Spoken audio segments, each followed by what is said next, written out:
உங்கள் கணக்குக்கு பலன் பெருகும்படி நாடுகிறேங்கிற. நம்முடைய வாழ்க்கையில தேவனுடைய ராஜ்யத்துல கணக்கு உண்டாக வேண்டும் என்று கர்த்தர் விரும்புகிறார். இவ்விதமாய் நம் விசுவாசத்தினாலே நீதிமான்கள் ஆக்கப்பட்டிருக்கிறபடியால் நம்முடைய கர்த்தராகிய இயேசு கிறிஸ்து மூலமாய் தேவனிடத்தில் சமாதானம் பெற்றிருக்கிறோம். அவர் மூலமாய் இந்த கிருபையில் பிரவேசிக்கும் சிலாக்கியத்தை விசுவாசத்தினாலே பெற்று நிலை கொண்டிருந்து இந்த கிருபைக்குள்ள பிரவேசிக்கிறோம். எப்படி ஐஸ்வர்யவானானோம்? கிருபையினாலே, விசுவாசத்தினால அல்ல, கிருபையினாலே.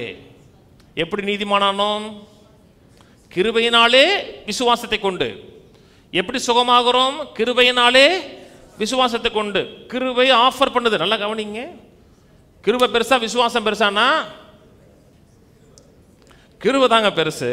அன்னைக்கு ஒரு ஐயா சொல்றாரு, நீ கிருபையில் வாழ்ந்தீங்கன்னா நீ கீழான நிலையில் வாழ்றங்கிறாரு. நீ கிருபையில் வாழ்ந்தீங்கன்னா வனாந்திரத்தில் வாழ்றது மாதிரி, நீ விசுவாசத்தில் வாழ்ந்தா ஆபிரகாமுடைய வாழ்க்கைங்கிறாரு. ஆபிரகாம் கிருபை அறிந்து கொண்டான், அதனால விசுவாசம் ஆக்ட் ஆச்சு. நல்லா கவனிங்க. உதாரணத்துக்கு தான் சொல்கிறேன், இது பக்கா உதாரணம். என்ன இது நிலை வாழ்க்கையில் இல்லை. ஒரு 2000 ரூபா கட்டெடுத்து நான் இங்கேருந்து எறிகிறேன்.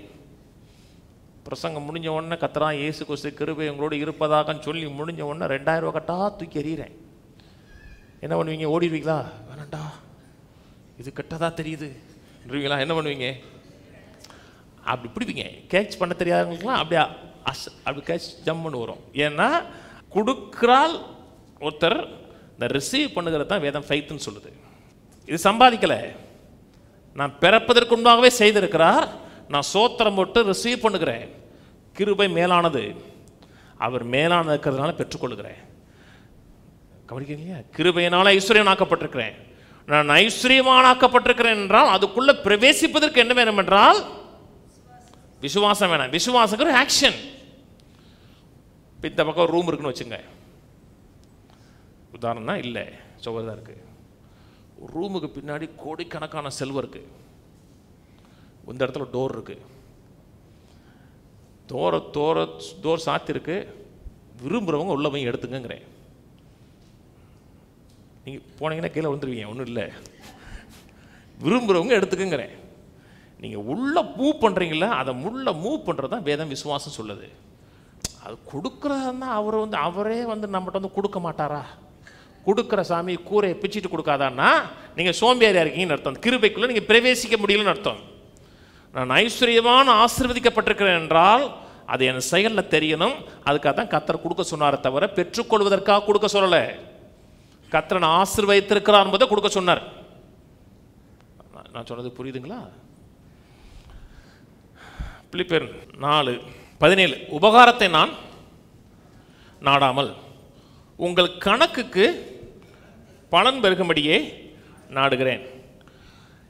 எல்லாம் எனக்கு கிடைத்தது, பரிபூர்ணம் உண்டாயிருக்கிறது. உங்களால் அனுப்பப்பட்டவைகளை சுகந்த வாசனையும் தேவனுக்கு பிரியமான உகந்த பலியுமாக எப்பாப்ராதீத்துவின் கையிலே வர பற்றி கொண்டபடியால் நான் திருப்தி அடைந்திருக்கிறேன். பணம் கொடுக்கறதை பற்றி பேசும் பொழுது அது சுகந்த வாசனைங்கிறாரு. 17ஆம் வசனம் சொல்லுகிறார், உபகாரத்தை நான் நாடாமல் உங்கள் கணக்குக்கு பலன் பெருகும்படி நாடுகிறேங்கிறார். எல்லாருக்கும் இந்த உலகத்தில் ஒரு கணக்கு இருக்கு. ஸ்டேட் பேங்கோ, இந்தியன் பேங்கோ, ஏதோ ஒரு பேங்க்கில் உங்களுக்கு இருக்கு. பரலோக பேங்க்கில் உங்களுக்கு அக்கௌண்ட் இருக்கா?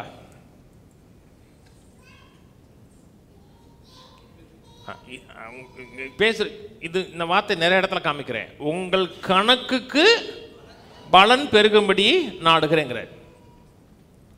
தேவனோட வார்த்தை கேட்டு, தேவனோட வார்த்தை கீழ்ப்படிந்து நீங்கள் கொடுக்குற ஒவ்வொரு காரியமும் பரலோக பேங்க்கில் டெபாசிட் பண்ணப்படுகிறது.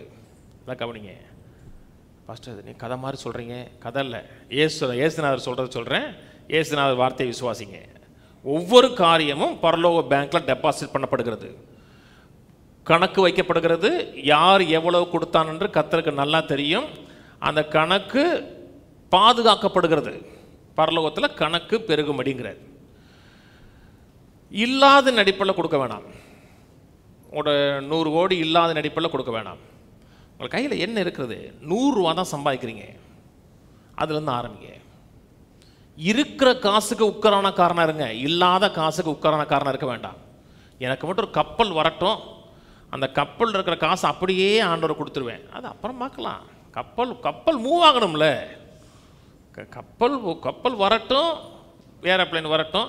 கப்பல் மூவ் ஆக பண்ணுறதுக்கு முதல்ல நான் கர்த்தரை கனப்படுத்தி வாழ தெரியணும். உங்களுக்கு கணக்குக்கு பலன் உண்டாக முடிக்கிறாரு. நம்முடைய வாழ்க்கையில் தேவனுடைய ராஜ்யத்தில் கணக்கு உண்டாக வேண்டும் என்று கர்த்தர் விரும்புகிறார்.